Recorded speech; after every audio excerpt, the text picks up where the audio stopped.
In the past 25 years, I have been a hospital chaplain, a professional guardian. I've done in-home caregiving. I've been a midwife to the dying.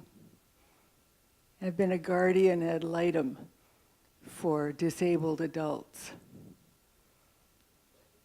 But it's my work on the streets, giving massage therapy to homeless people in San Francisco, in the Tenderloin district, that intrigues people the most. They ask me, so what did that look like? Well, I'm going to show you.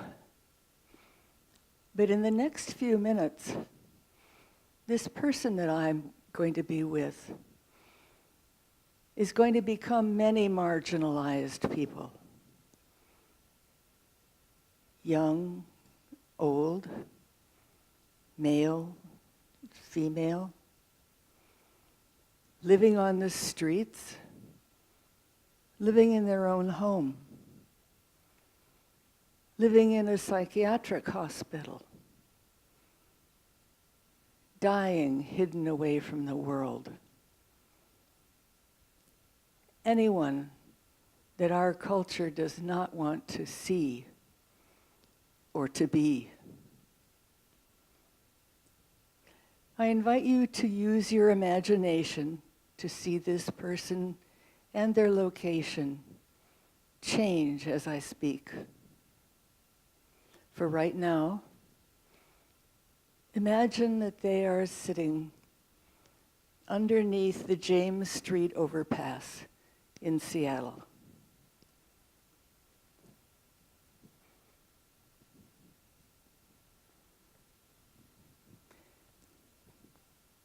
Hi there. How you doing today? You sleeping rough these days? Man, that's hard on the body, isn't it? Well, my name's Cynthia, and I'm a massage therapist. How'd you like for me to smooth the kinks out of your shoulders? No, there's no charge. Why do I want to do that? Well, that's harder to answer. Maybe just because you're here, and so am I. Sound good? Great. So I'm just going to put my hands on your shoulders. You relax. Just breathe. That's it.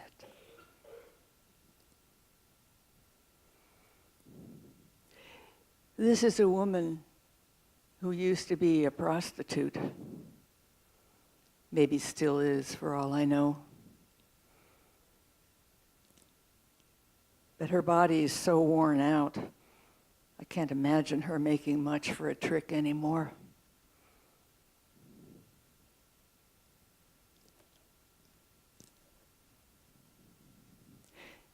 This is a man who used to be an attorney, and he started drinking really heavily. His safety net of family and friends gave out, and he fell through to the streets. Now he's trying to work his way back up from homeless shelters.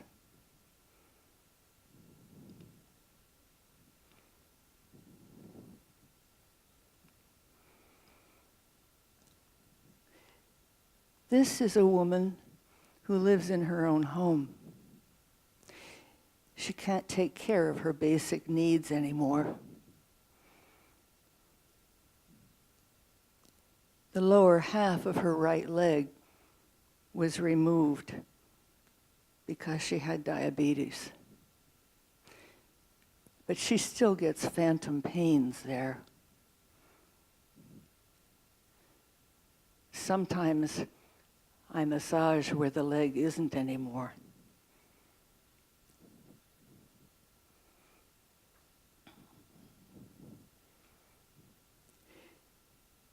This is a man who used to be the chief of a fire battalion in a large city. He's married, has a lovely house in the suburbs.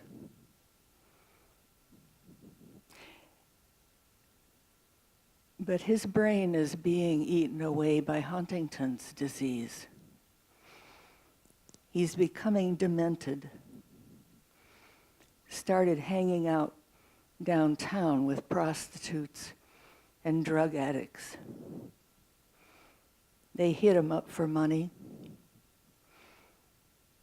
They've taught him how to shoot heroin into his veins. And they've taught him how to cook the black tar heroin that's cheap on the streets.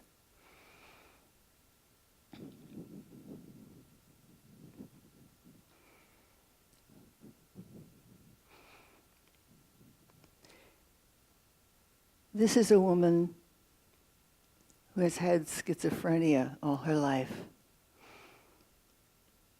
Her first psychiatric hospitalization was when she was 7. When she was 22, she was convicted of murdering a young student nurse. She was sentenced to life in prison without parole. She was incarcerated for 37 years until 2 years ago when she was exonerated through DNA testing for the Innocence Project. What I don't understand is why she is not filled with bitterness.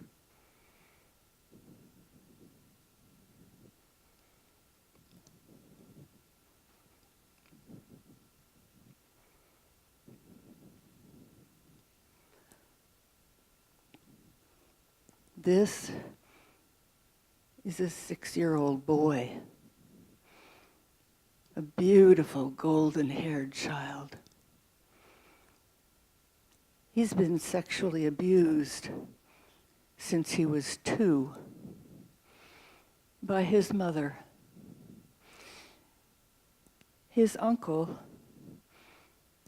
used to urinate on him while he watched Walt Disney movies.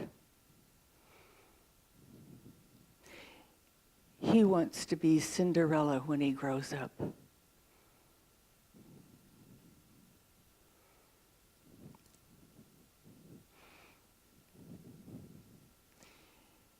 This is a woman who has stooped shoulders and a protruding belly. She walks with an odd gait because her muscles are wasting from muscular dystrophy. She used to be a massage therapist on the streets of San Francisco. She's had to reinvent herself. This woman is me. I have deep compassion for her, too.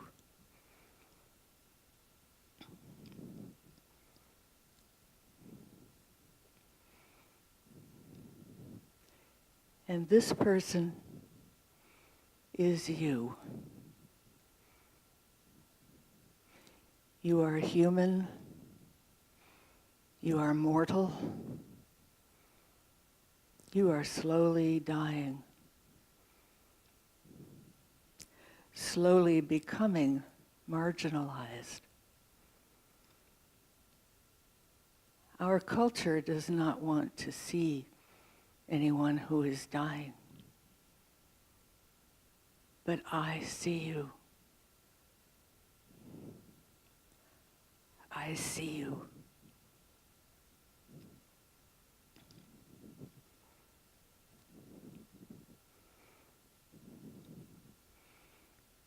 Thank you for letting me be with you.